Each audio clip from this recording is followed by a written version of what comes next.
A gente queria conversar hoje bastante sobre o que aconteceu ontem, né? Como é que foi que aconteceu essa ressurreição? O que os evangelhos falam? Quais são as pessoas que estavam presentes lá? Como é que tudo isso aconteceu?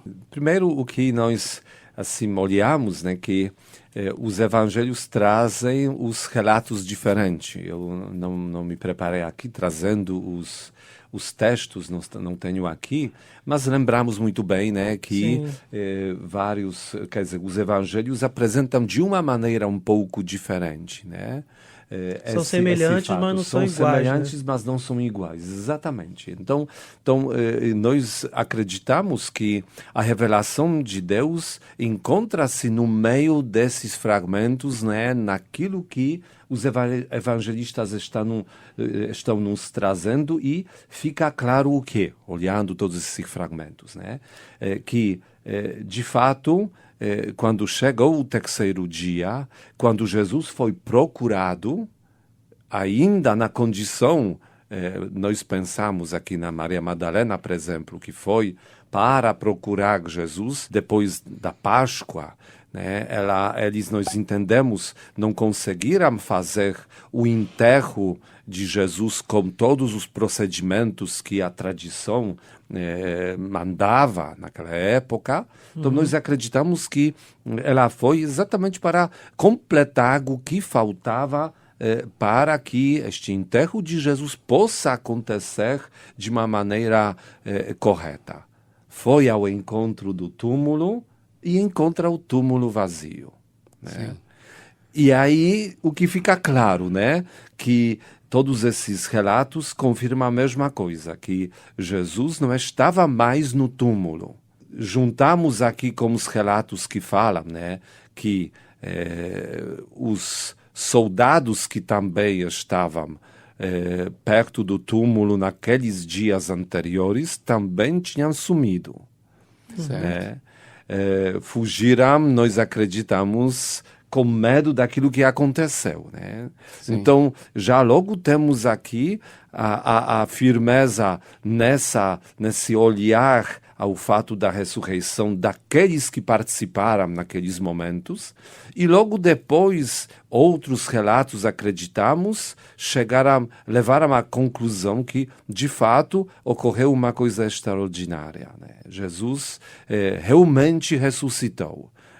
O túmulo ficou vazio porque ele não estava mais, mas ele começou logo depois se encontrar com os outros, né? Seus apóstolos, outras pessoas. E com isso nós abraçamos esta certeza que marcou os primeiros acontecimentos da igreja criada pelo próprio Jesus, que confirmavam e traziam de fato uma certeza para todos os envolvidos que Cristo ressuscitou e que aquilo que eles gostariam de fazer logo a seguir, como uma missão que abraçaram, missão a qual o próprio Jesus os convidou, tinha o seu sentido, porque Cristo ressuscitou. Se olharmos só, para terminar essa parte, né? Se olharmos pela postura deles no dia da morte, a fuga, a negação do próprio Pedro, né? E talvez alguns outros detalhes, nós não temos como pensar que, de repente, eles se arrependeram apenas dos pensamentos e começaram agora a espalhar alguma mentira ao ponto de estarem prontos para até morrer por causa dessa mentira. Isso não entra na nossa cabeça. E todos eles vão morrer, né? Por conta de afirmarem isso até as últimas consequências, perdendo a própria vida, né? Sim, sim. E nós entendemos ainda, podemos dizer assim, olhando com tranquilidade nos olhos da morte. Por quê? É porque acreditavam firmemente na ressurreição, mas um acreditar não como alguns acreditam que até existe, né? Não é se acreditar que no final das contas não faz nenhuma diferença na minha vida, né? O acreditar que marcava a pessoa muito profundamente, ao ponto de ela dizer, esse acreditar que faz parte de mim, inclusive perante uma morte iminente, eu não tenho nenhum problema. Porque como Cristo ressuscitou, eu sei que também vou ressuscitar, então não tem problema. Por mais que vou passar por uma experiência terrível, aí aconteceu isso com apóstolos, com tantos santos mártires, né? Eles falaram, ok, vamos passar por isso, mas não tem problema. Por quê? Porque o nosso caminhar não termina neste mundo, né? Não termina com a nossa morte. Existe uma coisa depois. O quê? Aquilo que Jesus não só anunciou com palavras que traziam já essa certeza, mas que também ele trouxe como uma realidade que começou a partir da ressurreição dele. E tem também uma situação, o senhor acabou de comentar, que durante a paixão muitos ficaram amedrontados, né? Os apóstolos, né? Ao pé da cruz nós temos Maria de Cleófas, Salomé, João, enfim. E isso nos dá mais um dado, porque parecia que, apesar de Jesus ter falado várias vezes sobre isso, sobre a realidade de que ele iria ressuscitar no terceiro dia, eles não estavam acreditando, não estavam esperando, né? Antes da ressurreição. Sim, sim. E isso é mais um dado, porque quando eles veem, né, eles testemunham Jesus ressuscitado, eles vão até as últimas consequências, né, até a morte, né? Sim, não, mas ainda tem, se falamos sobre a própria ressurreição, ainda tem essa curiosidade, né, que Jesus avisava, eu acho que é 5, 6 vezes pelo menos que evangelhos nos trazem o relato falando do momento quando Jesus falava também da morte dele mesmo, né? Como também falava da ressurreição. Sim. Ele falava abertamente, claramente. Né? Em um certo momento, até Pedro chamou Jesus para o lado para tirar da cabeça de Jesus essa ideia de ir para Jerusalém. Que isso não te aconteça, né? Ele fala alguma coisa. Isso mesmo. Esses apóstolos escutavam, mas ouviam, mas não escutavam, talvez, podemos dizer assim. Entrava, né? Por ouvido, saía pelo outro, como diz eles aqui. escutavam Jesus falar, porém não se davam conta o que isso significa. Ao ponto que, quando Jesus ressuscitar, num certo momento, acho que o Evangelho de São João, se não me engano, relata esse fato, é que Jesus, quando se encontrou com eles, puxou a orelha deles por eles não acreditarem naqueles que o encontraram já ressuscitado.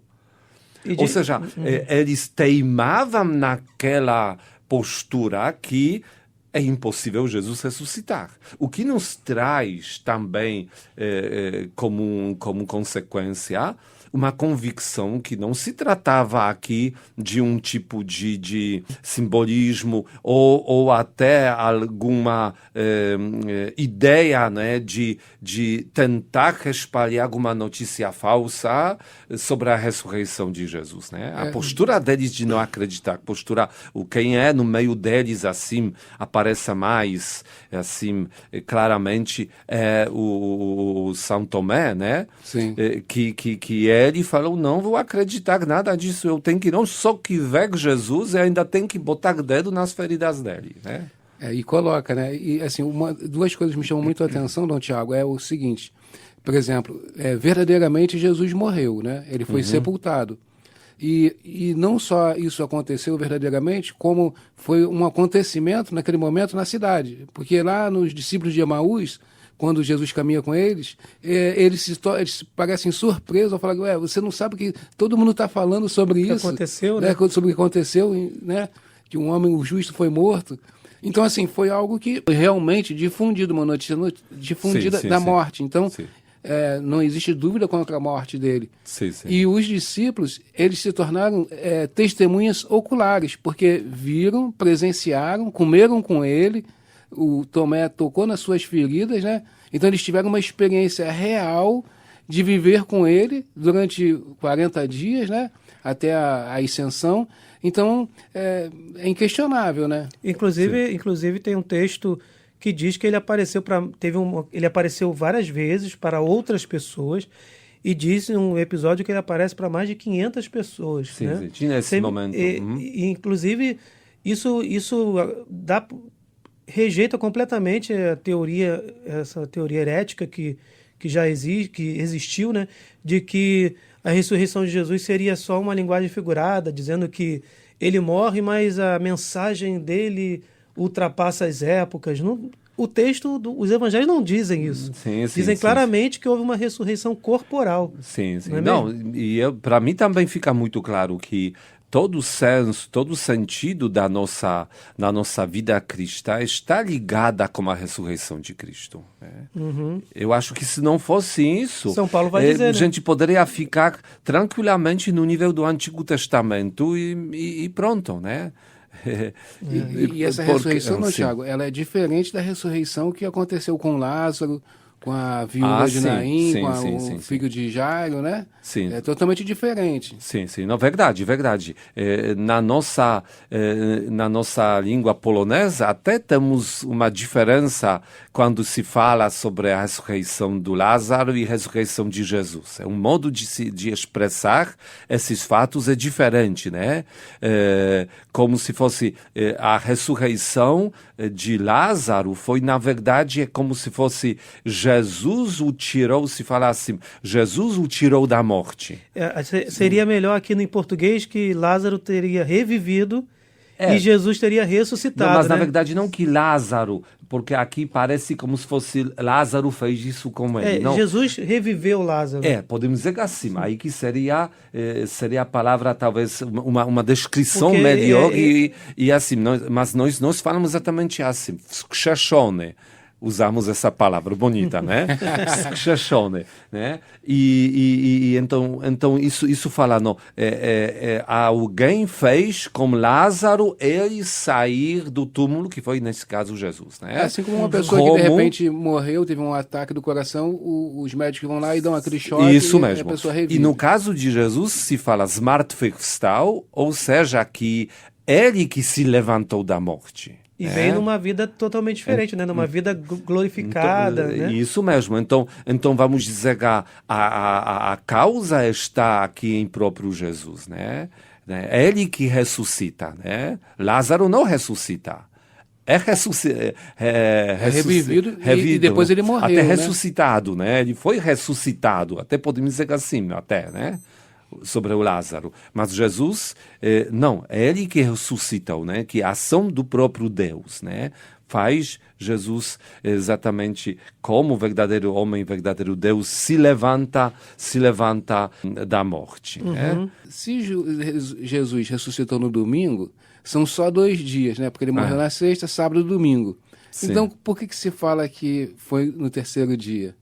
Me fazem, acho que a pergunta que mais já me fizeram ao longo da história. Eu acho que ocorre a questão da contagem, né? Não que são 24 horas inteiras, né? Não, porque nós podemos dizer que Jesus ressuscitou no 3º dia ou Jesus ressuscitou 3 dias depois. Certo. É diferente. É diferente, não é? É diferente, sim. Porque contagem vai bater, né? Se você for dizer no 3º dia, né? No sentido que começou o 3º dia quando Jesus Ele morreu na sexta, ficou no primeiro dia da sábado, morte foi a volta sexta. no domingo. Isso mesmo, porque ele na contagem morreu 3 horas da tarde, ou seja, nas vésperas do início da Páscoa. Então ele como se fosse morreu na sexta. Que foi o primeiro dia da morte dele. Exatamente, foi o primeiro dia. O segundo dia de morto foi o sábado. sábado. E o terceiro dia foi o domingo. E ele, no 3º dia, né, é que ele ressuscita. Não né? precisa, né, não tem a não necessidade 3 de contar dias depois, 24 né? horas vezes 3, né? Isso mesmo, né? isso mesmo. 72, Isso mesmo. né? Então tem essa situação. E sobre o modo de olhar a este fato, né, a ressurreição, eu acho que vale a pena também nós pensarmos não apenas sobre aquilo que aconteceu com Jesus, mas também pensarmos um pouquinho o que isso significa para nós. Porque, como nós falamos, para os apóstolos, a ressurreição de Cristo e até própria mensagem que ele transmitiu durante 3 anos, quando ele ensinava, tudo isso modificou, transformou a vida destes homens como tantas outras pessoas, esses 2000 anos do cristianismo. Nós precisamos hoje também olhar o que significa para mim a ressurreição de Cristo. Ou seja, fazer essa conexão que não é um fato do passado que eu estou avaliando como eu posso avaliar qualquer fato, sei lá, aqui da descobrimento do Brasil. Como se fosse, um fato lá na história aconteceu, E conhecemos tá legal, a data, pronto. tá legal, pronto, né? Não, é uma coisa que tem uma Teve um ligação impacto, né? Tem um impacto na nossa direto vida, né? com a nossa vida. Paulo vai dizendo, né? Vã seria a nossa fé se Jesus não Por tivesse exemplo, ressuscitado. Por exemplo, né? Ou seja, toda a nossa fé, busca do sentido da vida, aquilo que nós queremos fazer aqui, tudo que nós buscamos realizar no dia a dia, tudo isso encontra seu sentido na ressurreição de Cristo, diretamente ou às vezes indiretamente. Então que próprio Cristo abençoe todos nós com a fé profunda. Cristo ressuscitou. Aleluia. Verdadeiramente ressuscitou. Louvado seja nosso Senhor Jesus Cristo. Para sempre seja louvado.